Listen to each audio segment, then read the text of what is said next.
Hello everyone, hello all my champions.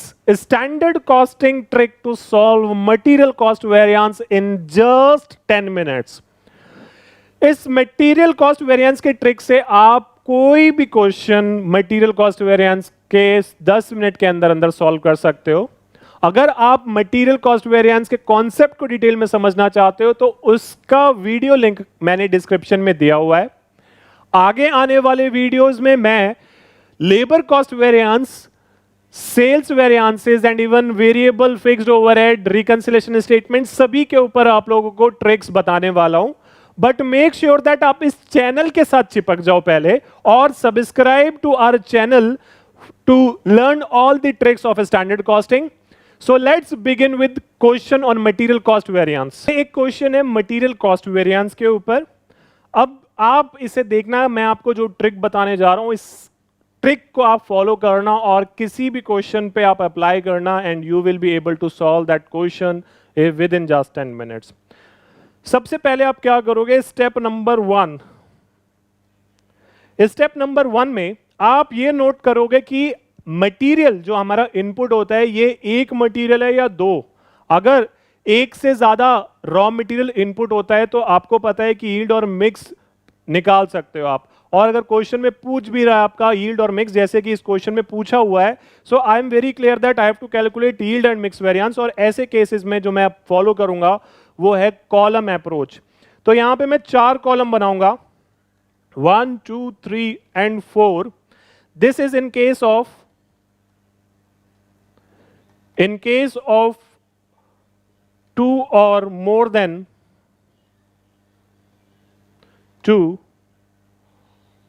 materials।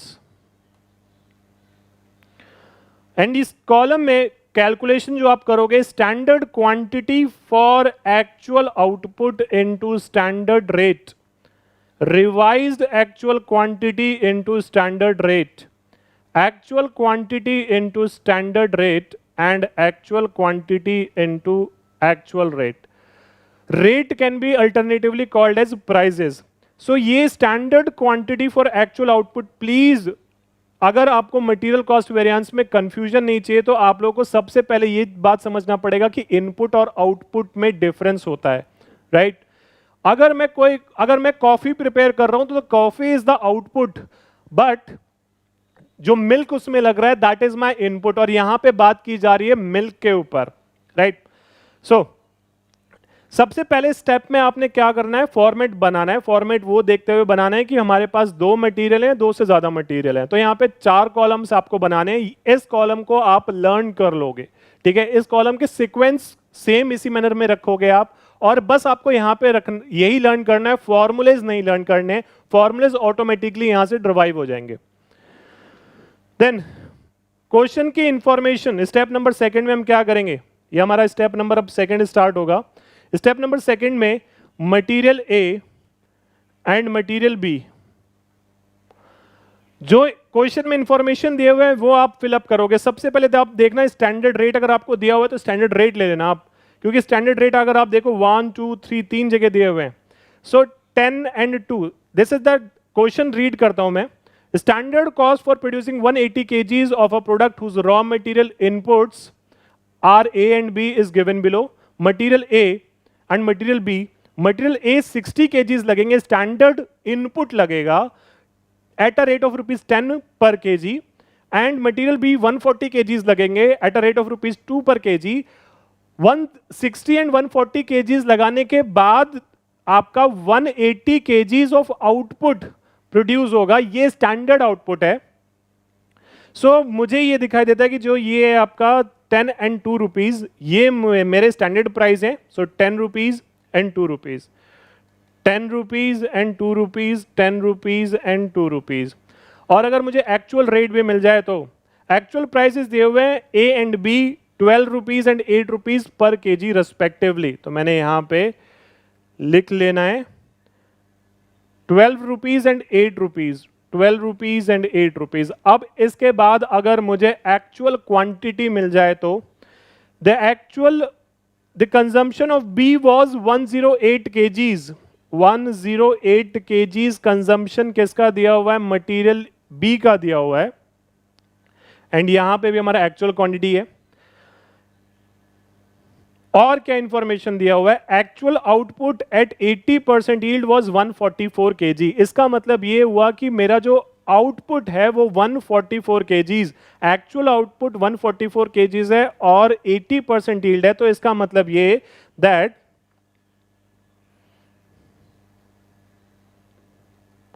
यहां से मैं अपना इनपुट निकाल सकता हूं, टोटल इनपुट। टोटल इनपुट कितना होगा, 144 केजीज डिवाइडेड बाय 80%, वो आता है आपका 180 केजीज, राइट। सो अगर 180 केजीज टोटल इनपुट है आपका और जिसमें से 108 केजीज आपका मटेरियल बी का है, तो definitely 72 kgs are for material A, 72 kgs, 72 kgs. और ये 180 केजीज जो आपका आएगा एक्चुअल क्वांटिटी, इसे हम रीराइट करते हैं स्टैंडर्ड रेशियो में। और स्टैंडर्ड रेशियो आपका यहां से स्टैंडर्ड क्वांटिटी से आप लोगे, दैट इज 60:140, जिसे कि सिंप्लीफाई करने के बाद 3:7 आएगा। सो मुझे क्या करना है, 180 केजीज को 3:7 में डिवाइड करना है। जब मैं 180 केजीज को 3:7 में डिवाइड करता हूं, so it will be 180 divided by 10 multiplied by 3, it comes to 54, and this will be 18 into 7, this will be 126, और इसका टोटल 180 आना चाहिए। इसके कॉन्सेप्ट को अगर आपको समझना है तो प्लीज आप वीडियो लिंक दिया हुआ है डिस्क्रिप्शन में, वो देखना आप। And now standard quantity for actual output, यहां पे स्टैंडर्ड क्वांटिटी दिया हुआ है मुझे 60 and 40, 60 and 140, but is it for actual output? क्या ये मेरा एक्चुअल आउटपुट के लिए? नहीं, ये स्टैंडर्ड आउटपुट के लिए है। मुझे एक्चुअल आउटपुट के लिए निकालना पड़ेगा और एक्चुअल आउटपुट मेरा 144 केजीज है। सो कन्वर्ट दिस, आपको क्या करना पड़ेगा, कन्वर्ट करना पड़ेगा, डिवाइडेड बाय 180, 60 केजीज 180 यूनिट्स के लिए लग रहे थे, अब 144 यूनिट्स के लिए कितना लगेगा, 180 से डिवाइड करोगे और 144 से मल्टीप्लाई करोगे, राइट। स्टेप नंबर सेकंड में आपने क्या करना है, स्टेप नंबर सेकंड में जो भी क्वेश्चन में इंफॉर्मेशन दिया हुआ है वो फिलअप करना है सबसे पहले, फिर उसके बाद और कौन से इंफॉर्मेशंस को आप फिल कर सकते हो, और ये टेबल आपको सबसे पहले पूरा करना है। ये कॉलम्स जो हैं, ये कॉलम्स के कैलकुलेशंस तभी कर सकते हो जब इसके इंफॉर्मेशंस पूरे हो जाएं आपके। Once you are done with the information, इसके बाद वेरी सिंपल, आपको फॉर्मूला याद करने की जरूरत नहीं है। दिस माइनस दिस, अगर आप देखो ये फॉर्मूला किसका बनता है, ये फॉर्मूला बनता है यील्ड वेरिएंस का, ये फॉर्मूला आपका बनेगा मिक्स वेरिएंस का, और ये फॉर्मूला बनेगा आपका प्राइस वेरिएंस का, राइट। और ये formula, this will be your usage variance, right।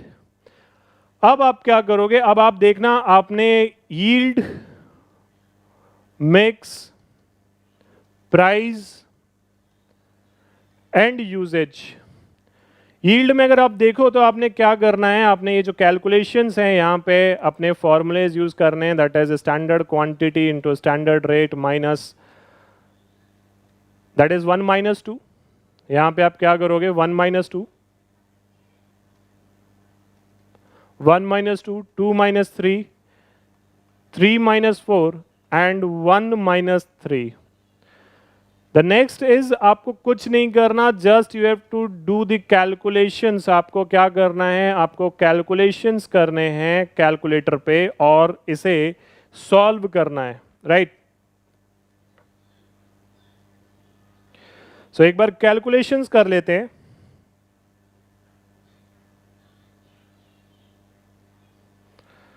That is 60 divided by 180 into 144, ये आपका आता है 48, और 140 divided by 180 multiplied by 144, 112, right. So 48 into 10 करोगे तो ये आपका 480 और ये आपका 224, ये आपका आ गया 540, ये 720 और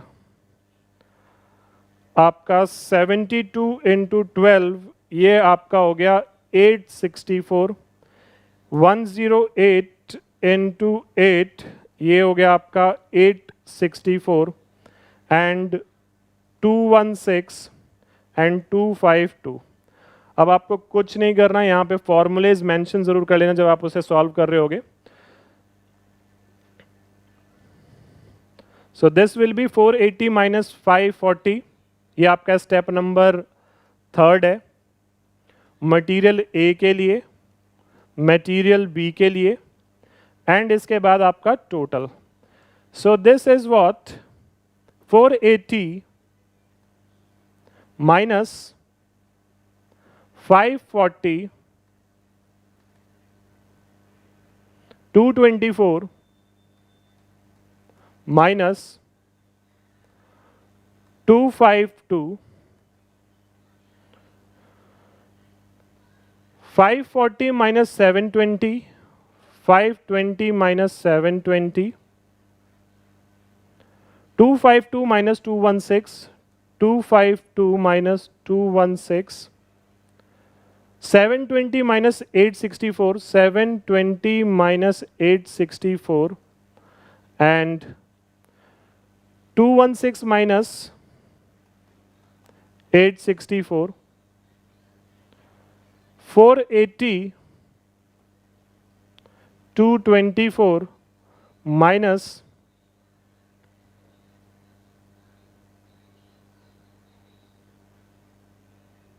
720 and 216. This is 540. आपको कुछ नहीं करना, जस्ट अब इसके बाद आपको माइनस करने हैं. 540 ये आपका आता है 60 एडवर्स एंड 224 माइनस 252 ये आपका आता है 28 एडवर्स. तो टोटल हो जाएगा 88 एडवर्स. इसका करते हो आप तो 540 minus 720 180 adverse and 252 minus 216 36 favorable and 180 minus 36 144 adverse और 720 minus 864 144 adverse, 216 minus 864 this is 648 adverse और ये आपका टोटल होगा 648 plus 144 that is 792 and 480 minus 720 240 adverse and 224 minus 216 8 favorable. This is adverse. So 232 is adverse. So we have all the variances. यहाँ पे आप क्या करोगे, फॉर्मूला जरूर लिखोगे. That is standard quantity for actual output into standard rate minus revised actual quantity into standard rate. Right? यहाँ पे आप क्या करोगे, revised actual quantity minus actual quantity into standard rate. Price variance के लिए आप क्या करोगे, प्राइस वेरिएंस के लिए स्टैंडर्ड रेट और standard price minus actual rate into actual quantity. Usage variance के लिए आप क्या करोगे, standard quantity minus actual quantity into standard rate. So here we have done our question. To gain more confidence आप लोगों को और क्वेश्चंस इसके ऊपर करने होंगे। अगर आप और क्वेश्चंस चाहते हो तो प्लीज कमेंट जरूर करना। I will be uploading more questions on this topic, material cost variance के ऊपर और कैलकुलेशंस करेंगे जिससे कि आप कंफर्ट फील करो। So thank you so much everyone.